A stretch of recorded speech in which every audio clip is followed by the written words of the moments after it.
우리는 지난 금요일에 예레미야 25장 말씀을 보았습니다.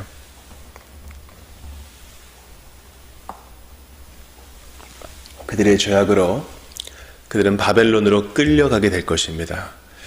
여기서 그들이란 남유다 백성들을 말하는 것입니다. 70년 동안 너희는 유배되어서 거기서 징계의 시간, 교정의 시간을 갖게 될 것이다. 주께서 그렇게 말씀하셨습니다. 또한 주님은 이러한 심판의 예언을 택함받은 백성, 유다 백성들 뿐만 아니라 바벨론과 또 모든 나라, 구석구석에 있는 부족과도 같은 모든 나라들에 적용하십니다. 그러니까 어느 누구도 하나님 앞에 죄책을 피할 수 없는 것입니다. 주님은 세상의 모든 주민에 대하여 심판하시는 하나님이십니다. 주님은 각각 그 마음이 율법이 된다 했어요. 그 양심이 율법이 된다 했어요.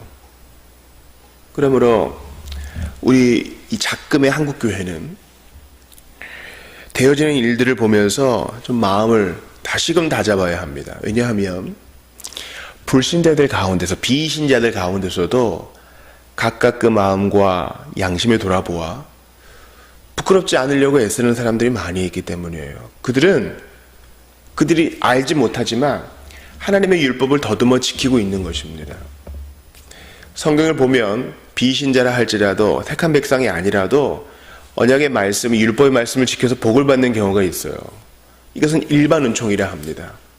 비록 여호와 하나님을 경외하지 않는다 할지라도 성실히 일하고 선행을 베풀면 주님이 거기에 대한 합당한 상을 줘요. 물론 가장 큰 죄는 믿지 않는 죄이기 때문에 그러한 그의 유익이 그를 구원으로 이끌지는 못합니다.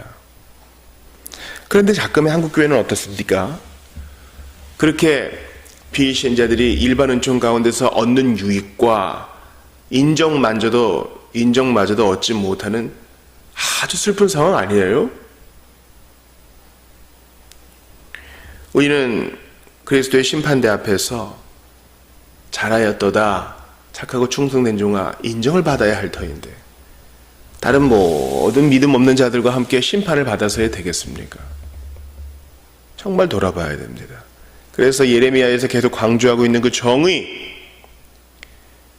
하나님 믿는다고 하면서 다 은혜로 얼버무리고 대충 덮어버려서는 안 된다는 것입니다.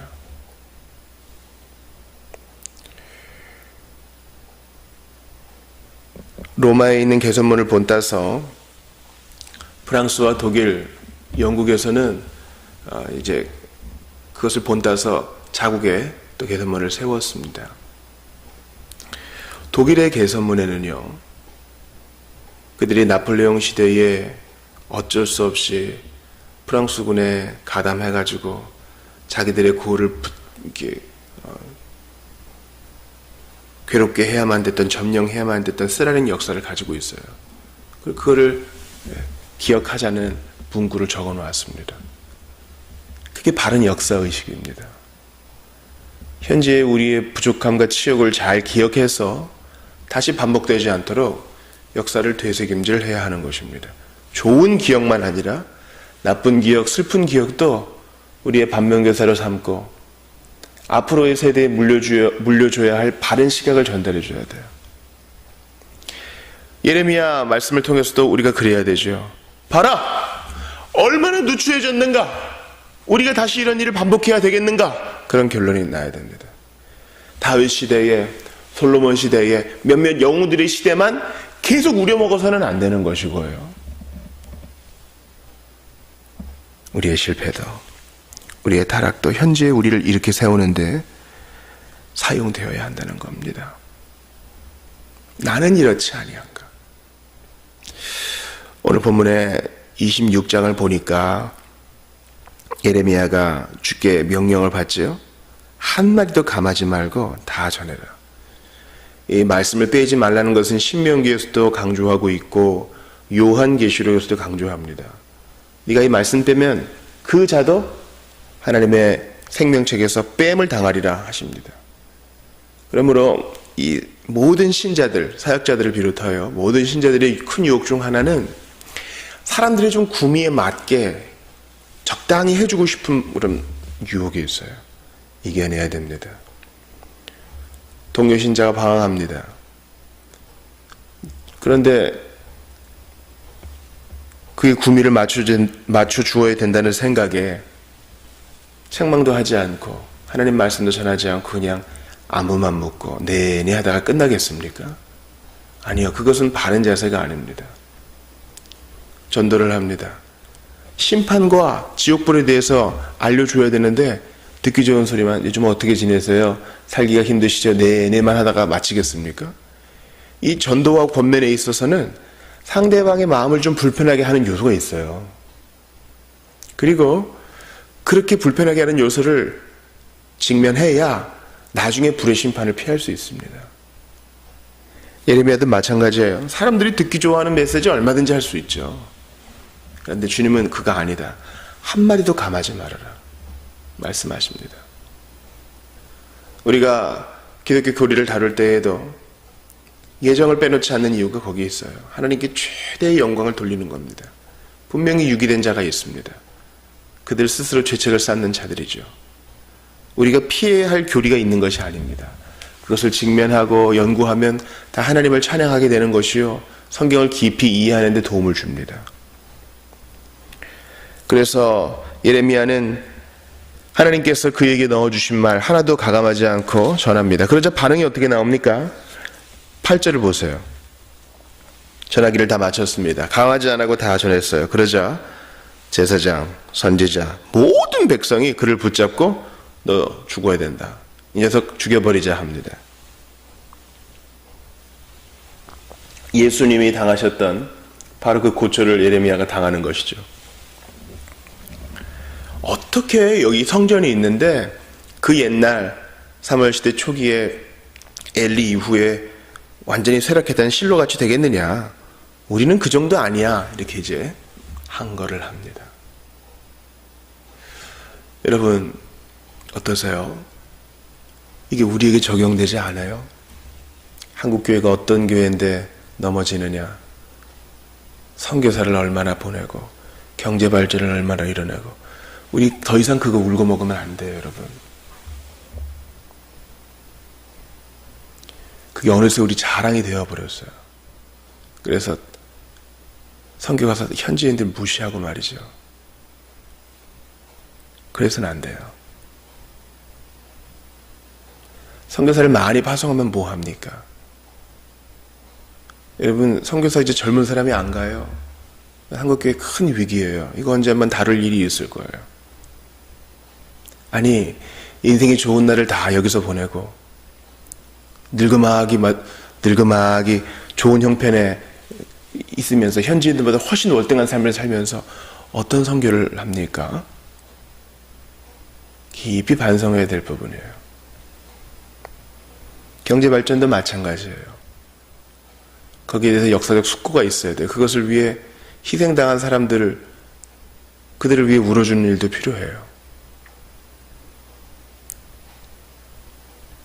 지금 예레미야를 비난하는 사람들, 예레미야를 사형에 처해야 된다고 하는 사람들은요, 하나님의 성전이 여기 있는데 너 무슨 이상한 말을 하느냐 하죠.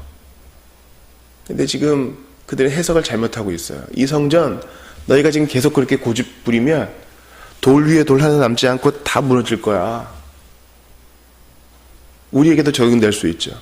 경제발전, 선교사, 너희들이 하는 일 많은 거, 그거 지금 바로 회개하지 않으면 다 무너질 수 있다. 선교사들이 더 나쁜 추문을 일으키고 쫓겨날 수도 있는 것이고, 존경은커녕 열매 없이 돌아올 수 있을 것이고, 경제성장, 경제란 것은 올라갈 때가 있고 내려갈 때가 있는데 불의한 피 위에서 세운 경제성장이 얼마나 오래 가느냐. 그리고 지금 여전히 음지에 있는 사람들은 고통당하고 있지 않느냐. 지금 가지고 있는 것마저 내가 빼앗겠다. 그렇게 말씀하실 누가 알아요? 그러므로 우리는 매스컴에 보이는, 화면에 보이는 것이 전부라고만 생각해서는 안 돼요. 예레미야 시대의 사람도 마찬가지입니다. 눈에 보이는 성전이 전부가 아니라 그 안에서 일어나는 더러운 일들, 회개는 없이 겉으로만 계속 멋진 예배 행위만 반복하는 거, 그건 좋은 거 아니라는 거죠. 우리도 마찬가지예요. 교회 외양은 있으나, 경건의 외양은 있으나 실제로 속 사람이 새롭게 되어 우리에 있는 일터에서 존경받고 우리에 있는 일터에서 영향력 미치는 그리스도인이 있는가? 돌아봐야 되는 것이죠. 근데 보세요. 갑자기 16절에 보니까 태도가 바뀌어요. 고관들과 모든 백성이 제사장들과 선지자들에게 이르되 이 사람이 우리 하나님 여호와의 이름으로 우리에게 말하였으니 죽일 만한 이유가 없느니라. 이제 아까 그 8장에 보면은 제사장들, 선지자들, 모든 백성이 다 죽이자고 했거든요. 근데 이제 고관들과 모든 백성은 마음 바뀌어서 제사장들과 선지자들을 말려요. 듣고 보니까 이 말 맞다, 이런 거죠. 이런 사람들은 늘 이랬어요. 그러므로 우리가 민주주의를 대할 때 잘 들으세요. 민주주의와 자유경제 체제를 대할 때 이것이 인류의 역사상 하나님이 허용하신 그래도 가장 괜찮은 제도임을, 가장 괜찮은 사상임을 인정해야 되지만 그것이 성경과 온전히 부합하지 않는다는 걸 알아야 돼요. 대한민국의 주권은 국민들로부터 나오죠. 하나님 나라에 적용됩니까? 천만의 말씀이에요. 하나님 나라의 권리는 하나님 백성으로부터 나오는 것이 아닙니다. 하나님이 그 백성에게 수여해 주시는 것이죠. 그러므로 우리는 8절에서는 죽이자, 그러다가 16절에서는 살리자, 이렇게 왔다 갔다 하는 대중들을 보며 그렇지, 사람들은 늘 이렇지, 반응은 늘 천차만별이지, 이런 사람이 있고 저런 사람이 있지, 그러나 우리는 우리의 갈 길을 가야 합니다. 누가 뭐라 하건 묵묵히 입을 닫고 우리의 할 일 해야 되고 씨를 심어야 되는 거예요.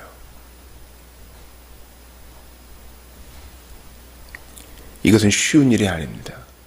아무도 박수 쳐주지 않는 그 길, 오늘도 홀로 걸어간다는 것은 쉬운 일이 아니에요. 사실 박수 쳐줘도 인생 자체가 고독하기 때문에 쉽지 않을 거예요. 그러나 사람들의 인기만 쫓고 명예에만 용합하다가 모든 것을 잃어버리고 허무한 채 인생을 마감하는 것보다는 수백 배 낫습니다. 많은 무리들이 예레미야의 편을 들어주지 않았고 또 그의 동료라 할 수 있는 우리아도 순교를 당했습니다. 더욱 마음이 수축되겠죠. 마음이 쪼그라들 거예요. 이때 사반의 아들 아히감이 예레미야를 도와줘서 이 성난 군중들로부터 그를 보호합니다. 이거예요.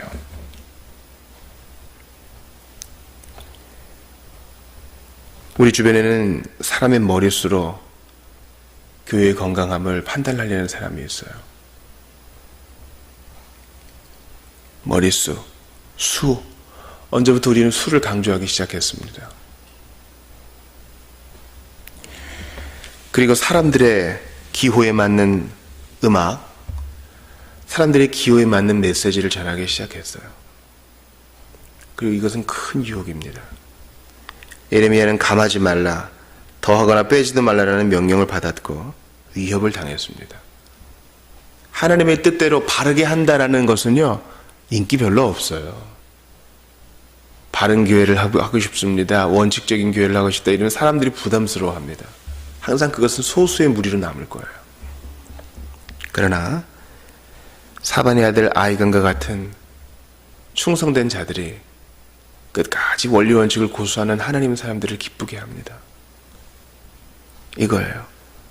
우리의 주변에 사반의 아들 아히감과 같은 이렇게 인정받지 못하고 인기도 없는 하나님의 사람을 도와주는 소수의 무리가 있어요. 저도 그렇습니다. 사반의 아들 아히감과 같은 사람은 예레미야를 도와주는 사람이죠. 저도 저에게 질책을 해주고 격려를 해주고 위로해주고 반응해주는 충성된 사람이 있어요. 무리들은 그런 거 못 해줍니다. 이리 갔다 저리 갔다 하죠. 깊이 생각도 안 해요. 이 말 저 말 던지는 거죠. 그러므로 하나님의 백성들이요, 그리스도 예수의 피로 구원받은 자들이요, 예수님은 한 번도 인기 쫓으신 적 없으세요. 뭐 하면 사람들이 좋아할까? 그것도 그분의 관심사가 아니었어요. 그분은 하나님의 뜻을 모두 행하는 것이 그분의 뜻이었어요. 하나님 뜻을 행하는 것은 사람을 기쁘게 합니다. 그분을 필요로 하는 사람을 기쁘게 해요. 그러나 사람을 기쁘게 하는 것에 치중하면 하나님께 영광 못 돌려요. 하나님의 뜻을 못 행합니다. 그러므로 우직해 보여도 한 길만 가서요. 사람들이 박수 안 쳐주면 어때요? 하나님이 위해서 인정하시고 찡긋 웃으시며 잘하고 있어, 굿잡 하시는데 사람의 인기 뭐가 그리 중요합니까? 경기장에 들어간 아이는 많은 대중들이 자기에게 박수치는 것보다 우리 엄마, 우리 아빠가 지금 날 보고 있다, 거기에 더 고무되는 거예요. 여러분, 이 외로운 길 끝까지 가시기를 바랍니다. 세상은 우리를 핍박하고 모르면서도 미워할 거예요. 그러나 하나님이 우리를 보시고 예수님이 세상을 이기셨으니 조금도 두려워하지 말고 앞으로만 전진하는 여러분들 다 되시기 바랍니다. 사반의 아들 아이간과 같은 자들이 여러분을 도울 겁니다. 여러분이 할 일이 남아있는 한 여러분들은 보호를 받을 거예요. 사명을 이루기 전까지 우리는 보존될 것입니다. 조금도 걱정하지 마시고 오늘도 담대히 원칙대로, 주의 말씀대로, 성령의 인도대로만 살아가는 여러분들 다 되시기 바랍니다. 기도합시다. 하나님 아버지, 참 감사합니다.